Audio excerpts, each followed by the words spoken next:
Hi, my name's Ollie Macdonald and today I'm going to be showing you some watercolours.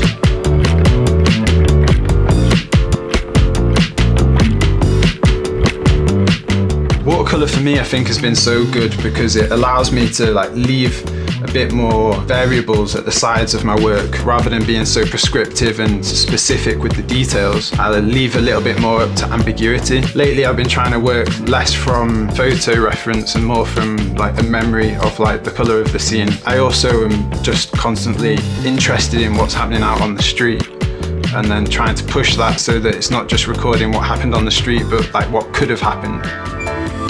Here we've just got some of the tomatoes that my housemate grew in his garden this summer.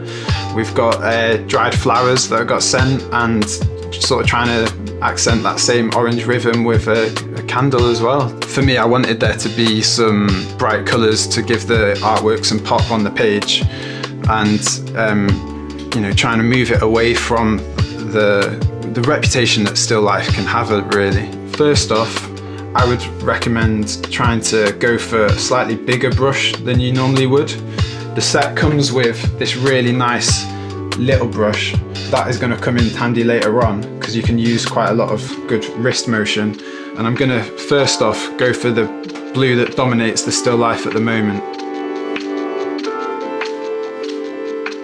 And being quite free with it, not giving yourself too many restrictions and not judging the artwork before you've actually made it. So now as we're moving up, so from the darker blue to what would be in real life a more translucent area of the glass, using the blue water solution that we've now from dipping in the watercolours and then just taking a bit from the page and moving it round.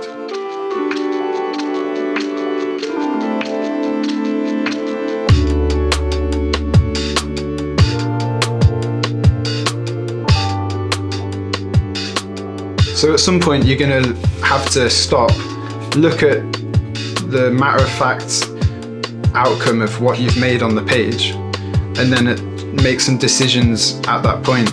And it will be decisions about how to make your work seem better rather than how to make it look more like what was in front of you.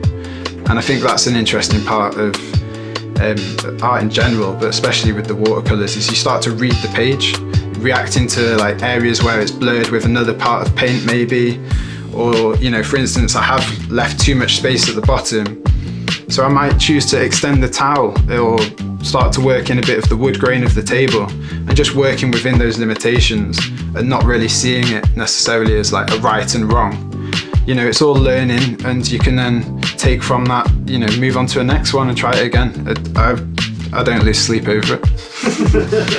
And now from changing the blue glassware, we're going to move on to putting a little bit of reference to the light that's coming in on this table. As always with watercolour, you want to tread lightly to begin with. You can always go back in with a heavier tone, accept that you can't control everything and you'll be a lot happier. Maybe that's a lesson for life. It's about now that I'm probably going to leave the old chunky brush and start trying to do something a bit more precise that's going to offset some of these broader marks. So I'm going to go for the cherry tomatoes. You also want to make sure you watch where your hands go in. It might smudge occasionally. That's just something that you can try to adapt with.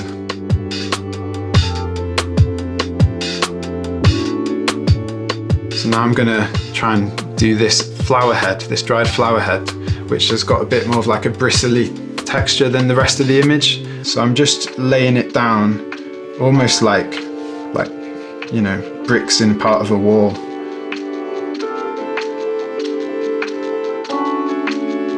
Over here we left quite a lot of light coming in where the natural light was happening. Over this side we've got a bit more shadow. So I might just see what it's like using this other brown of the palette. Here I'm just going to try to get a bit of a deeper red just to accentuate that shadow. And I'm noticing that the stripes on the tea towel would be a good area to use that same pigment. You're going to want the marks to be a little bit bigger as they're closer to you and smaller as they're receding. And you'll get a sense of depth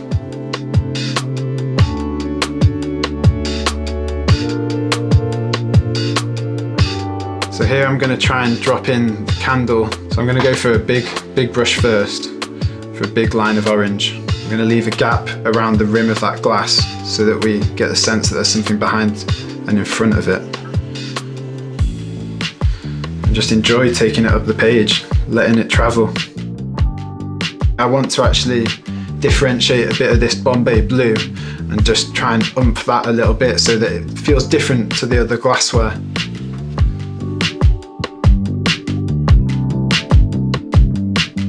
You might want to use the water that you've got, which probably by this stage has turned a nice murky shade of grey, to add a little bit of shadow, a bit of depth.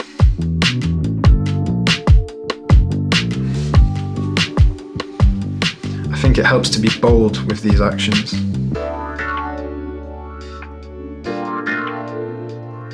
So once you've finished your work, if you are noticing that there's a lot of pooling of water, you might want to lift a little bit of it off. It can also be really useful just to bring a bit more light and reflection into the image.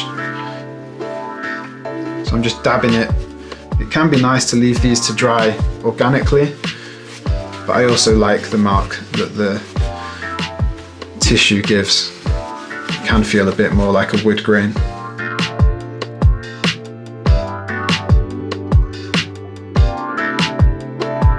Thank you for watching my watercolour tutorial today. I just want to reiterate that there really isn't a right and wrong approach. I think it's all just about responding to what you see happening on the page, adapting with that process. Please tag myself and Bombay Sapphire so that we can have a look at what you've done.